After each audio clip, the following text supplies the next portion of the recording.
Hi friends, welcome to 24 study. आइए एक और टॉपिक हम यूपीएससी मेंस के हिसाब से देखते हैं। सब्जेक्ट के क्रम में देखते हैं ईशावास्योपनिषद। ईशावास्योपनिषद के 4-5 मंत्र हमारे सिलेबस में है।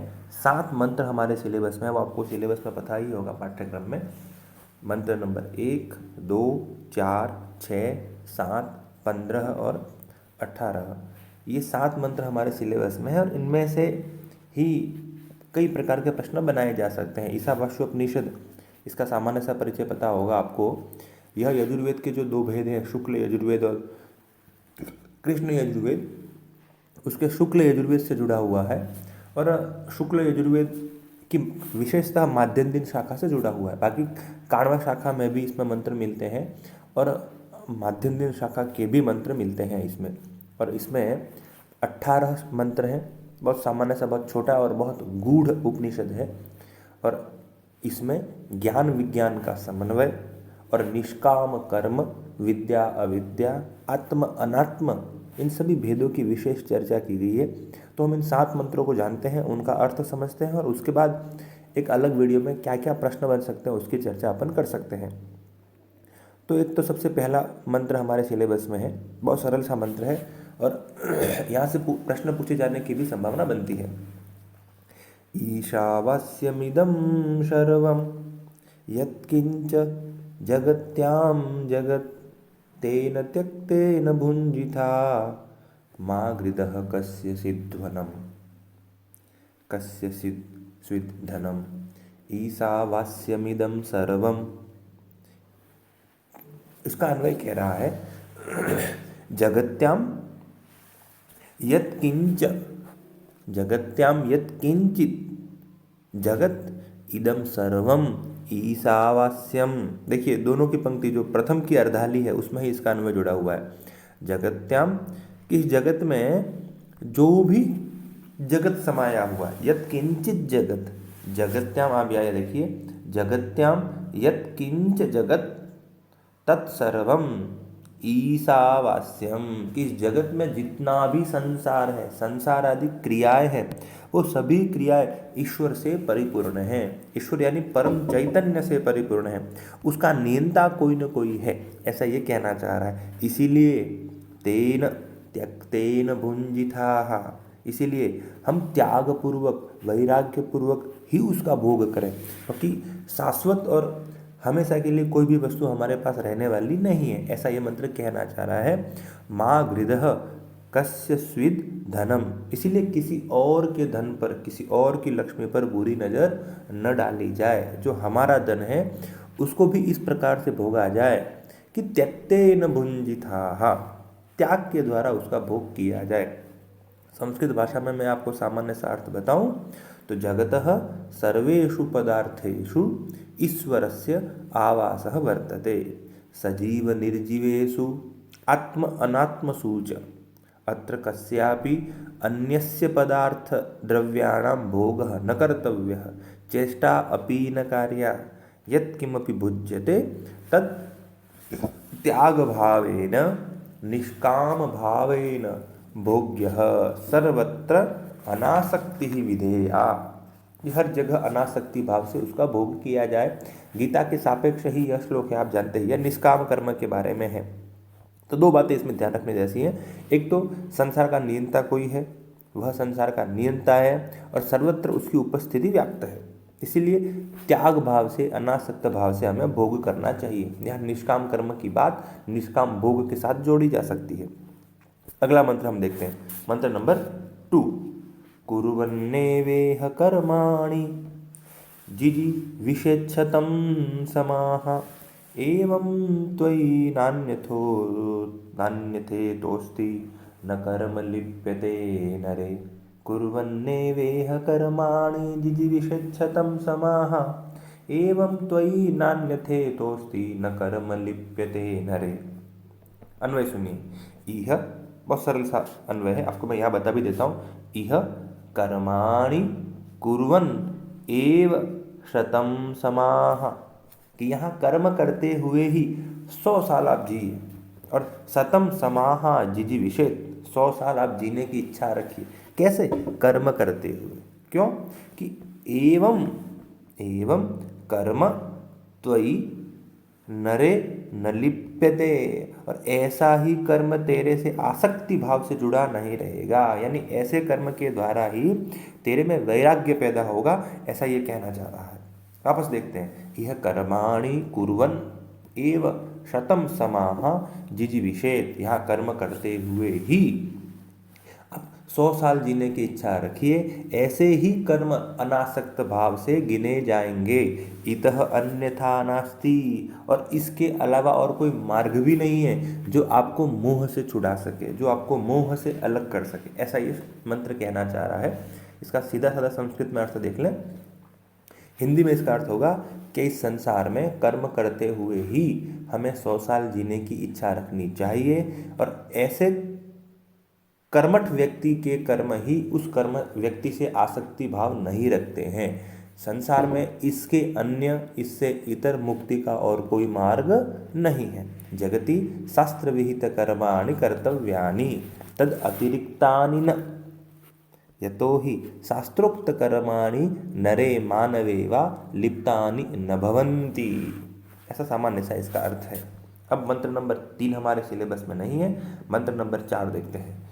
अनेजदेकं मनसो जवीयो नैनद्देवा आप्नुवन् पूर्वमर्षत् तद्धावतो ज्ञान अत्येति तिष्ठत् तस्मिन्नपो मातरिष्वा दधाति। इसका अन्वय होगा, एकम अनेजत सह एकाकीश्वरः अनेजत क्रिया रहितोपि सन् क्रियायुक्तः कंपन रहित है, उसकी गति किसी को महसूस नहीं होती है लेकिन गति होती है, ऐसा ये कहना चाह रहा है। अनेजत का मंत्र होता है कंपन रहित, जिस क्रिया का हमें पता न चले, अनेजत, ऐसा ये कहना चाह रहा है। मनसो जवीयः मनसः अपि तीव्रतरः, जवीयः इत्युक्ते तीव्रतरः, जो मन से भी जिसकी गति तीव्रतर है। देवाः एनत् न आप्नुवन्, और उसकी गति को देवता भी नहीं जान पाते, ऐसा। देवाः एनत् न आप्नुवन् तत् तिष्ठत् धावतः, क्या बात लिखी है कि वह बैठा बैठा भी दौड़ता है। तत् तिष्ठत् धावतः अन्यान अत्येति, औरों का अतिक्रमण कर देता है, वह बैठा बैठा ही दौड़ता है और वैसी दौड़ से भी अन्य व्यक्तियों का, अन्य देवताओं का अतिक्रमण कर देता है। यानी मनसः जवीयः उसकी गति है, मन से भी तीव्रतर उसकी गति है। तस्मिन् मातरिष्वा अपह दधाति, और वो वायु आदि सभी देवों का, अप आदि सभी देवों का धारण करता है। इसमें दैट मीन्स उसमें सभी प्रकार के सामर्थ्य पाए जाते हैं। वह वर्षा भी कर सकता है, अकाल भी कर सकता है, समस्त सृष्टि का नियंता वह है, क्योंकि उसकी गति मनसः जवीयः, जवीयः इत्युक्ते तीव्रतरः। जवी का मतलब होता है तीव्रतर होना। अनेजत का मतलब होता है कि वह कंपन रहित है। अब इसका सीधा साधा हिंदी में अर्थ समझ लीजिए कि वह एकाकी ईश्वर क्रिया रहितोपि सन, क्रिया रहित होता हुआ, क्रिया करता हुआ भी मन से तीव्रतर है। देवता भी इसकी गति को प्राप्त नहीं कर सकते। वह स्थिर रहता हुआ भी दौड़ लगाता है और उस दौड़ से अन्यों का अतिक्रमण कर लेता है, अन्यों से आगे निकल जाता है। वह सभी देवों को धारण करता है। मातरिष्वा इत्युक्ते वायु आदि, अपह इत्युक्ते जलादि देवों का, उसमें सभी प्रकार के सामर्थ्य पाए जाते हैं। सह एकाकी ईश्वरः कंपन रहितः सर्वं प्राच्य ज्ञानम जानन मनसः तीव्रतरः, मन से भी तीव्रतर है, उसकी गति मन से भी तीव्रतर है। पूर्वम अर्षत, यहाँ एक शब्द आया है पूर्वम अर्षत, इसका अर्थ होता है प्राचीन, प्राच्य ज्ञान को भी वह जानता है, ऐसा। और प्राच्य ज्ञानम जानन मनसः तीव्रतरः तस्य गतिः देवाः अपि न पारयितुं शक्नुवन्ति सः परमेश्वरः कुत्रचित् गतिहीनो भूत्वा तिष्ठति कुत्रचित् धावति इति सर्वगतिसम्पन्नो भूत्वा सर्वान् अतिक्रामति सः वायुरादिदेवाः जलवर्षाक्रियाः अपि कर्तुं समर्थः अस्ति। अगला श्लोक देखते हैं, मंत्र नंबर 6। यस्तु सर्वाणि भूतानि आत्मन्येवानुपश्यति सर्वभूतेषु चात्मानं ततो न विजुगुप्षते।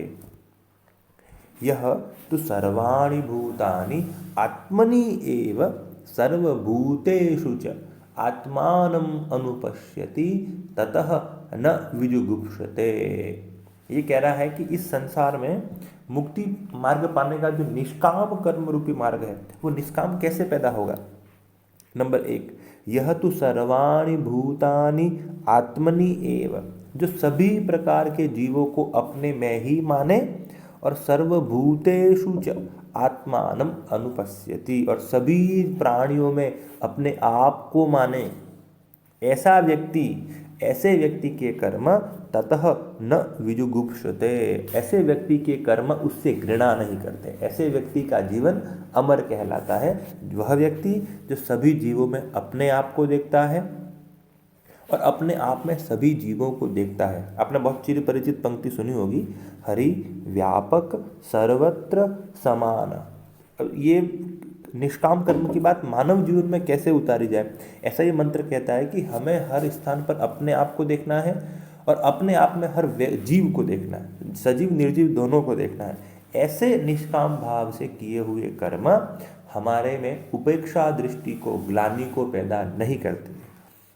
इसका अर्थ होगा, यह ज्ञानवान मानवः स्वस्मिन् सर्वभूतान् परब्रह्म सदृशान् प्राणिनः पश्यति तथैव सर्वप्राणिषु च स्वत्वं पश्यति परमात्मानं मत्वा आचरति, सः कुत्रापि उपेक्षा दृष्टिं न पश्यति, सः सर्वत्र समदृष्ट्या समभावम् आचरति।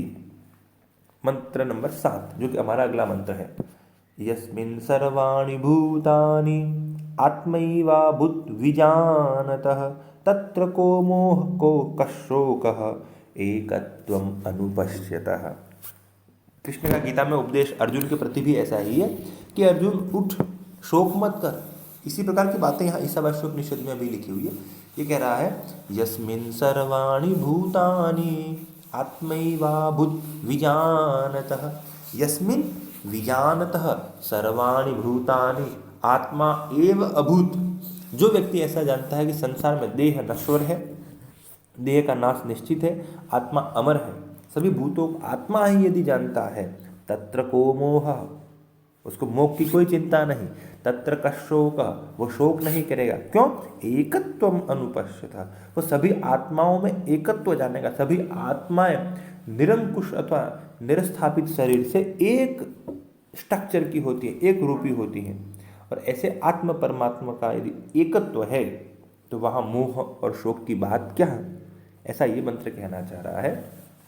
ये मानवाः परमात्मनं सर्वत्र ज्ञात्वा आत्मस्वरूपस्य एकस्य एव दर्शनं कुर्वन्ति। साधारण शब्दों में कहें तो आत्मा एव परमात्मा अथवा सर्वस्मिन् आत्मा ऐसा मान ले, आत्म परमात्मा का एकत्व मान ले, तेषां मोह शोकादि दुखानां नाशः भवति, ऐसा ये मंत्र कहना चाह रहा है। इस सामान्य सा अर्थ में आपको बता रहा हूँ। अभी क्या क्या प्रश्न इससे बन सकते हैं इसकी अलग चर्चा एक अलग वीडियो में करेंगे कि निष्काम कर्म क्या है आदि आदि। एक अगला श्लोक, 7वें श्लोक के बाद हमारा जो अगला श्लोक है वो श्लोक नंबर है 15, उसको देखते हैं।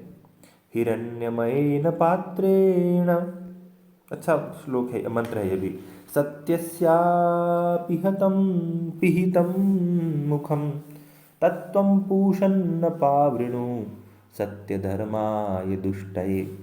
हिरण्यमयेन पात्रेण, हिरण्यमय पात्र से, सोने के पात्र से सत्य का मुख ढका हुआ है। आप जानते हैं कि हमने भी ये सुना है कि आत्मा रहती है लेकिन आत्मा के पर्दा लगा हुआ है षड दोष का, तो वो सत्य का मुख ढका हुआ है, ऐसा इस मंत्र में भी कहा गया। तत्त्वं पूषण अपावृणु, हे परमेश्वर, पूषण यानी महापरमेश्वर की बात है, तुरीयता की बात है, परम चैतन्य की बात है। हे परम चैतन्य, तत्त्वं अपावृणु, उस मुख का जो ढक्कन है, जिस ढक्कन के द्वारा सत्य को ढका हुआ है, उस हिरण्यमय पात्र को हटाइए। क्यों? सत्य धर्माय दृष्टये, जिससे लोग संसार आप में सत्य को जान सके। आपस देखते हैं। हिरण्यमयेन पात्रेण सत्यस्य मुखम अपिहितम, सोने के पात्र से सत्य का मुख जो है वो बंद किया गया है। सोने के पात्र से यहाँ तात्पर्य है षडदोष आदि जो कुछ समय के लिए हमें स्वर्ण की भांति चमकीले और अति आवश्यक प्रतीत होते हैं, काम क्रोध मोह आदि आदि, मोह मद आदि आदि। और इसीलिए लिखा हुआ है तत्त्वम, कहना चाह रहा तत्त्वम सत्य धर्माय दुष्टये अपावृणु पूषण, पूषण सबसे पहले आएगा, हे पूषण, हे परमेश्वर सत्वम सत्य धर्माय दृष्टये अपावृणु, आप उस हिरण्यमय पात्र को सत्य धर्म की दृष्टि के लिए हटाइए, अपावृणु दूर कीजिए, ऐसा ये मंत्र कहना चाह रहा है। बहुत सरल सा, मैं वापस हिंदी बताता आपको, संस्कृत में बताता हूँ। ऋषि ही प्रार्थयति, हे पुरुषोत्तम स्वर्णेन पात्रेण मायाभिः अज्ञानेन च सत्यस्य मुखम आवरणीकृतमस्ति, तेन ज्ञानं सत्यदर्शनं न संभवति, अतएव परमेश्वरः सत्यधर्मस्य सद्ज्ञानस्य च दर्शनाय ज्ञानाय तद आवरणं दूरीकरोतु इति, उसको दूर किया जाए ताकि हम भी देख सकें। अंतिम मंत्र जो हमारे इसमें है 18वां मंत्र, अग्नेनय सुपथाराये अस्मान् विश्वानि देव वयुनानि विद्वान् युयोध्य अस्मज्जुहुराणमेनो भूयिष्ठां ते नम उक्तिं विधेम। अग्ने अस्मान राये सुपथानय, हे अग्निदेव हमको सन्मार्ग की ओर चलने की ओर प्रेरित कीजिए। क्यों? कि देव विश्वानि वयुनानि विद्वान, क्योंकि आप सभी अग्निदेव आप विश्व के वयुनानि को जानते हो। वयुनानि का मतलब होता है शुभ और अशुभ कर्म, आप शुभ और अशुभ कर्म को जानते हैं। आगे कह रहा है कि अस्मत् जुहुराणाम एन युयोधि, हमारे से जुहुराणाम एन युयोधि, कि हमारे से हमारे जो दुष्कर्म हैं, जो कुटिल कर्म हैं, उनको युद्ध कीजिए, उनका नाश कीजिए, उनको हमारे से दूर कीजिए। और यदि आप ऐसे करते हो हे अग्निदेव, आप हमारे से इस हिरण्यमय पात्र को दूर करने में, जो हमारे आत्मदर्शन में अवरोध बन रहा है, उसको दूर करने में हमारी मदद करते हैं, तो भूयिष्ठां ते नमः उक्तिम विधेव, तो हम आपको हजारों बार बार प्रणाम करते हैं। ऐसा, हे अग्निदेव अस्मान् सन्मार्गं प्रति प्रेरय धनादि प्राप्त्यर्थम अस्मान् शोभनं मार्गं चालयतु। हे देव विश्वस्य सर्वाणि कर्माणि जानाति शुभ अशुभ वा, अतः अस्माकं कुटिलकर्म अथवा कुटिलकर्माणि दूरीकरोतु, पापं च नाशयतु, वयं वारं वारं नमामः नमस्कारं कुर्मः। तो ये हमारा ईशावास्योपनिषद का बेसिक सिलेबस हो गया, जो मूल पाठ्यक्रम है वो। अब इसमें कौन कौन से प्रश्न बन सकते हैं, इसकी चर्चा अलग वीडियो में की जा सकती है। एक बार सिलेबस देखिए, हमने कई सारे इसकी प्रैक्टिस की भी है, करवाई भी है। थैंक यू, फिर और मिलते हैं। आप देखते रहिए 24 study. Welcome, bye, thank you.